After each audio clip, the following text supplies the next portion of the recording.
Welcome to the Nonprofit Exchange Podcast. Stories by leaders for leaders to help you raise the bar on your own excellence, to release the potential inside of you. Now, here's today's podcast. Greetings. This is Hugh Ballou, founder and president of Center Vision Leadership Foundation, where leaders build synergy because they're very clear about the vision. No matter how clear you are with a vision, you need to build a team, build an organization. And it's really important that you have somebody managing human relations, HR. It's not just a myth, but we're going to discuss some of the myths. Unveiling the Veil is the title, Debunking Myths and Uncovering Truths in Nonprofit HR Practice. My guest is Shelley Majors. Shelley, tell people a little bit about who you are and your background and your passion for this work. Hi, Hugh. Thank you for having me. My name is Shelley Majors, and I am the owner of Boardwalk Human Resources Consulting. I have 25 years of HR experience, 6 years of nonprofit experience in the field of human resources. And why do you do this? You know, for me, I've never been a person who I've always wanted to help. I've never been a person who would be a person to volunteer. And so working with a nonprofit allows me to contribute while giving back. So there's a lot of myths. We're going to see how many we can handle today. There's way too many myths we can handle in a short interview, but we're going to share your website and people can find you and explore. So HR, we're just a small nonprofit. We don't need HR. That's for big companies. Is that true or not? That is a myth. And the truth is that all organizations, small, medium, or large, need HR to ensure legal compliance and manage employee relations and foster a workplace culture. Define what is a workplace culture? This is a nonprofit. It's volunteers. It's not a workplace, or is it?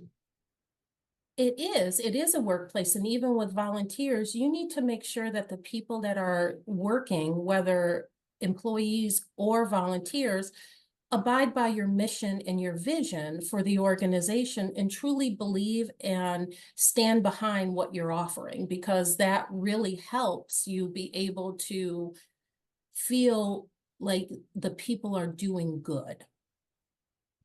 So we're talking about HR, human relations is what HR stands for. But I'm sure that there are people that don't really understand the function of HR. So give us a little snapshot of what's the purpose of HR and why should we care? And we're talking to nonprofit leaders and clergy, so they're managing charitable organizations, and the work is philanthropy and transforming lives. But we need to pay attention to business. So talk about what is HR and why should we care? So HR is really, like you said, the human part of an organization. And at the end of the day, you need to make sure that your employees or volunteers are happy and engaged. But also HR also helps with growing that culture. We also work with strategic planning and succession planning. So you have an executive director that's going to retire soon. Who's going to take their place? Someone within the organization, someone outside of the organization. That's something most of us don't think about, you know? Right. I didn't know that. I'm glad to ask a question. What else? That's really important stuff. What else? One of the other things to think about too is that even though the myth is that nonprofits don't have money and nonprofits aren't successful, so some of them are very successful, there are still things that you need to look at. You need to look at how the money is going, the proceeds are going towards the administration side of a nonprofit. So 15% has to go towards payrolls, something along those lines. But also there's legal compliances that you don't think about. You have an employee contract. Are your employees abiding by this contract? Is the contract legal? Because you could have LegalZoom write it for you, or you could have an attorney write it for you, but how do you enforce it? Yeah, it's a piece of paper. We need to make sure that everybody's read the piece of paper. Yes. But there's a lot of things we think, oh, we're just doing charitable work, we can skirt by. But if somebody has a beef against you, you might see them in court. So it's really good to have your ducks in a row. So Yes. there's a myth that HR is only for hiring and firing. Is that true? That is not true. Someone asked me that the other day, and I told them, I said, we do so much more. On top of, again, caring for your employees, what we do is make sure that the organization is running smoothly. Everybody is in the roles that they need to be in. We're working with leaders, we're coaching, we're mentoring employees and managers, leadership on how to interact. You have a lot of leaders who are great leaders, but they don't know how to interact with their employees. And everything goes from the top down. So you have to really work with those leaders to ensure that everything down here is running smoothly. So the leaders are payroll staff, but they're also volunteers and there's contract personnel. So is there a different relationship with them? Or are we trying to empower them and respect them and help them, all of them the same way? It's interesting. Throughout my years of working in HR, I've been a contractor, but I've also been an employee. And so as a contractor, I've always been treated differently. And at the end of the day, that's very true. Contractors and volunteers and employees, they all have a different kind of status in the organization. And the understanding is that you really have to nurture all of them. You have your contractors who are there to help. You can't treat them as employees. You can't offer them benefits and, pay and PTO and all that other stuff. So you really have to make sure that you're treating them in a way similar to the employees so that they remain engaged. You have to include them because you hired them for a reason. Contractors aren't cheap. But it's not an expense as much as it is an investment in the things that are sometimes intangible but are important. Which are very important. That's very true. You hire a contractor or the consultant with the best intention of them providing you the service that you need. And so as a volunteer and an employee, as a contractor, you're hiring someone who has an expertise in the area that you need. And so you really need to lean on them to ensure that things are going smoothly, but you also have to make sure that they're abiding by your legal requirements or your standards for your nonprofit. So thinking about the interface with the strategic planning, that's something we ignore as well. It's the roadmap for where you want to go. It's also, to get there, you need to define the competencies, and that's a major place for HR to play. There's other places. That's a major place.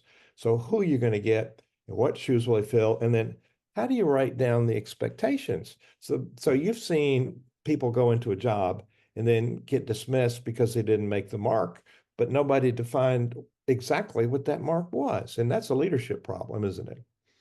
Yes, that's a leadership problem, and it's a whole organization problem. So, in my opinion, because one of the things that you need to look at is you need to define what this person is supposed to be doing. And so you will create your job description on the specifics that you're looking for a person within this role. And hopefully you hire someone that has those qualifications to be able to be successful, but also meeting with them on a regular basis, ensuring that onboarding is going smoothly, they're trained properly. They have all the tools. One of the things that I hear is that, oh, my computer didn't work, IT wasn't helpful. You need the tools to be able to do the job. And so that's one of the main things too, is do I have the tools? Do I have the training? Am I properly trained on this nonprofit if they use certain software? All these things that you need to look at. So a thorough job description and a really good onboarding program for volunteers, contractors, employees is very important. It's essential. Yes. And somebody like you has the years of expertise, and you know where the potholes are in the wall, the hard stops, and you know where the problems could arise. And I meet a lot of people say, I just have this passion for helping people. I don't know anything about running a business. Well, nonprofit, just want to reiterate, it is a business. It's not we're not focused on a profit, but we do have to maintain cash flow and profitability to be able to pay the bills to help more people. And part of helping more people are our healthy culture. And if we underestimate that value of a healthy culture, we're limiting the amount of value we can provide the mission that we're called to do. So, Shelley, this is eye-opening for me. I've never interviewed an HR person in 400 interviews, so this is a treat. So, you talked about contractors. So people say, "Oh, I can't afford to hire an HR person." How do you respond to that? So when they say they can't afford to hire an HR person, the question is, are you prepared possibly for a legal lawsuit? Because you may not necessarily, I'm not saying not all nonprofits don't do compliance, but there's things that you need to think about when you have employees. Are you abiding by state laws, abiding by employment laws, abiding by payday laws? And is your employment contract solid so that if someone violates a portion of the employment contract, what does that look like for the company? You don't want to avoid, you want to avoid an illegal lawsuit. So your choice, you hire HR, or you could potentially have a lawsuit, which could cost you, your organization, thousands, millions of dollars. And maybe you personally, if you've been negligent. Yes, right. And you can't just treat employees any old way you want to. You throw the word hostile work environment out there, everybody goes running in the organization because they're trying to figure out what's going on. Why am I in a hostile work environment? So. Yeah. You mentioned payroll. So there's the W-2 employee that you specify what they do, but there's also the 1099 employee. So now if somebody's hiring you, for instance, they're paying your company. So Yes. there's not really a 1099 relationship. They're hiring a company. It's like they're doing business with Amazon or something. They're paying a company. But many times we hire an individual, and that's what we call a 1099 employee. They're not payroll. We don't pay payroll benefits. But sometimes we tell them everything to do, so there's not exactly clarity everywhere on whether they're an employee that you have to pull a whole payroll tax and have benefits or not. Do you help advise people on that? Is there a slippery slope there? There is a slippery slope because technically a 1099 employee works on their own hours. So when you start telling someone you need to be available from 9 to 5, then you're now telling them that you're an employee of the company. Where if you're a 1099, I can say, okay, I'm going to work from 5 to 9 tonight because that's when I'm available. And so that's one thing that you need to be very careful about. And you're right, it's a slippery slope, and a lot of people don't think about it. And as a consultant, you want to do the best job that you can do. So if someone says, I need you available from 9 to 5, you're like, okay, no problem. But then you're telling me when I need to work. And so now I am an employee of your company. And many people do not realize that. So the Yes. employee could complain, and then you got to come up with the payroll tax that you didn't withhold, and you're part of that. And then the Social Security, so and all the things, whatever you have to come up with. So being knowledgeable actually is good stewardship because we're managing other people's money because it's donor money mostly. Yeah. And so being good, this is all good stewardship. It's just very, very, very good today. This is good stuff. You can take this to the bank, folks. If they can't afford one, you can either hire one on a staff or you can do a contract person. So what's the difference there? Both of those work out? So if you hire someone on staff, then you have to pay them a certain wage every week, bi-week. It depends on how you process your payroll. You can hire a consultant on an as-needed basis or a project basis or on a retainer basis. And so you can have the retainer 20 hours a month, you're available. You can have, I have this project, I need you to work 5 hours on this. So there's different ways of having a consultant that's affordable for organizations and nonprofits. Yeah, this is good stuff, Shelley. I'm glad you're on the show today. This hiring an HR person or employing an HR person, either way, doesn't contribute to our bottom line profit, does it? Of course it does. I mean, that's what everyone says, that, HR doesn't really make the money, but the question is do we? We help you retain your employees. We recruit and find people for your organization. If there's a legal issue, we're familiar, hopefully the HR person you've hired is familiar with some legal abilities to be able to help. Or even HR is familiar with auditing, internal and external audits. So we ensure that there's no issue. So we contribute to the bottom line. It's just not a money contribution. At the end of the day, it's a security contribution. Well, and I can see that if employees are happier and you've got the strategy and we're focused on productivity, they're also happier. There's going to be a greater retention, but there's also going to be a greater efficiency in how you use your money payroll. So it indirectly, I think it indirectly could impact the bottom line, your costs, because if people are happy, they get more done. And if That's people do true. what they're supposed to do, which doesn't always happen. That's true. That's true.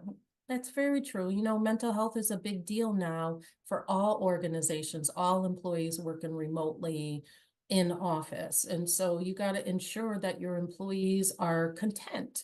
You can't make everybody happy, but you got to do your best to make sure that that your employees are content. Here's another myth. We have volunteers. We don't need HR. Your volunteers may not be experienced enough in the area that you need them in, and your volunteers are people that, of course, care about the mission, but if they don't have the experience that you're looking for, you're not going to be able to help. HR, they say, well, we can hire a volunteer to recruit, but you still need to make sure that your job posting is legal. You're hiring with the correct parameters. You're not talking about discrimination or anything along those lines. So you need to ensure, but you also want to make sure that someone works with the culture. I worked with a company that had a faith-based culture. And so we had to really look at finding someone who had a relationship with the Lord. So nonprofits are too small to worry about compliance. What about that myth? Everybody should worry about compliance. It doesn't matter how small you are. I am a small business. I have to worry about ensuring compliance for my business and for the people that work with me, the 1099 contractors that work with me, the employees that work with me. I need to ensure compliance with them. And as you grow, there's different employment and payday laws. So when you become an employee, a company that has 20 or more, it's different. When you become a company that has 50 or more, there are different things that you need to look at and consider as you grow as an organization. And we've moved around. We're talking about there's two, maybe more, but at least two sides of HR. One is about the culture and the happiness of the culture and the empowering the culture and the strategy. The other one is about compliance. And both of these are important. And I see that you're experienced and knowledgeable on both sides. So here's another myth. Nonprofits are less formal, so they don't need structured performance evaluations. Every organization needs a structured performance evaluation. Now, we go back and forth with, are performance evaluations necessary? Are they even effective? But as you go along, you need to let people know how they're doing. Even your volunteers, even your 1099s, have those conversations with them so that they know, I'm doing well or I'm not doing well. So they don't get blindsided if you're, oh, well, we don't want you as a volunteer anymore. Well, why? Or we don't want you as a consultant anymore. Well, what did I do? I'm not aware of anything that I did wrong. So just those, even if you decide not to do a performance evaluation, informal conversations of checking in. How are people doing? Documenting it for the file if you need to, these conversations. Yeah, here's an interesting myth which caught me when you were talking about when we started with the strategic planning. So there's a myth, and this was a wake up for me. So folks, I've been doing this for 35 years. Here's a wake up. So there's new things to learn every day, Shelley. Thanks for teaching me. HR, another myth, HR initiatives in nonprofits do not need to align with the strategic goals. Yes, they need to align with the strategic goals because that ensures organizational success. You can't have someone over here who doesn't share the mission and the vision or the strategic goal of the organization. It's just not going to come together. You need to have the strategic goals, and it's vital for success. And it helps that resources are used effectively. Let's talk about the employee turnover. Um, myth is that nonprofits don't have to worry about it. And oh, somebody leaves, we just hire another person. But that's not it, is it? No, that's really not it. Because at the end of the day, most HR people know that there's a cost to recruit someone, to hire someone, to onboard someone, to train someone. And so there's a cost in all that. So if you lose someone who may have been great for the organization, you don't know what you're going to get. And I always tell people, and it's me being the way that I am as a person, you know your organization's crazy. You don't know the crazy of another organization. So if there are issues within the organization, then you at least know how to work with those. And so really at the end of the day, it's so important. It is crucial. And not to, you didn't mention there's a lot more. This is only a short interview, so we can't do everything, but the amount of leadership time taking to search, do the interview, onboarding that person and training them, and then the lost productivity time for the employee that's gone and for you. So Or even the mental loss of losing yeah. your coworker that you've been working with for a short time or a long time, you have a really good relationship with. So it costs a lot more than we really know Right. to replace somebody. So in the big piece here for me is, yes, it does impact the bottom line because it saves us money. We're more productive. We get to retain people. And it's just so many facets of how this is a really good investment. And oh, we don't have the budget. Well, there's people in your organization that would support growing a healthy culture. So here's another one. We did employee turnover. You were pretty much at the end of my list, and we're tracking good on time. So nonprofits can rely mainly on passion. Oh, we don't need incentives. We don't need to motivate people. What's that all about? You know, depending on the incentive, this is like interesting point for me because sometimes for people, it's not about the money. Sometimes for people, it's about being part of something. And so the recognition, ensuring that people are paid properly just so they can maintain their lifestyle, maintain their household. And it's so hard for me to kind of speak on this because it's really important. You need leadership that hears you. You need leadership that understands you. You need leadership that's willing to be there. Now, some organizations' leadership isn't always present. And so that really, you have to make sure that benefits are, if you can afford them, are decent benefits for the employees. It's just, as I've seen a lot of organizations that don't do that for employees, nonprofit and for-profit. Yeah, this conversation is not limited to nonprofit. And there's probably a lot of board members out there that have businesses that are thinking, golly gee, I need to think about my business because we're running a business. We think about the bottom line. We have to think about the bottom line if we're going to be healthy.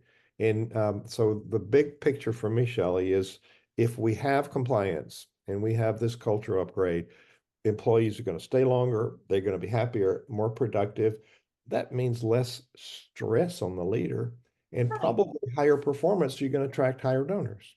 Yes, that's very true. You know, you're ensuring that the leadership can focus on what they really need to focus on, like you said, which is growing the business or bringing in the money for the business, or just focused on the mission of the business.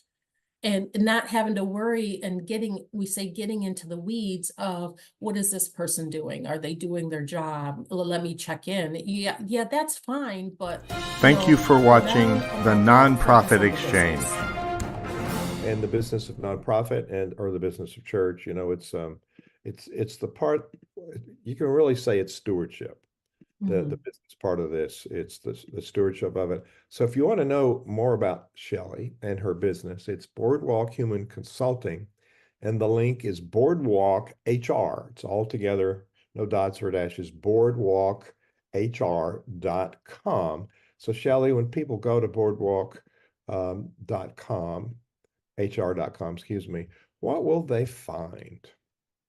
Well, you know, hopefully they'll find a little bit about the services that I offer. They'll find about me and my team.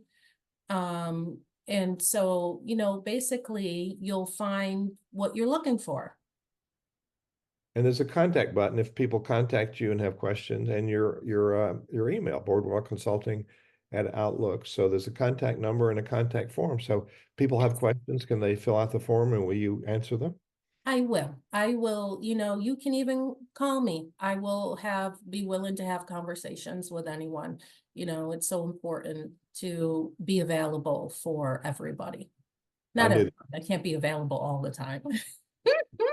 I knew the answer to that question before I asked it. So Shelley, it's been delightful having you on the show today. And I know I've learned a lot, and I'm sure other people have learned a lot. Before you give the closing thought or closing tip, you can find all these episodes of the Nonprofit Exchange at nonprofitexchange.org, O-R-G.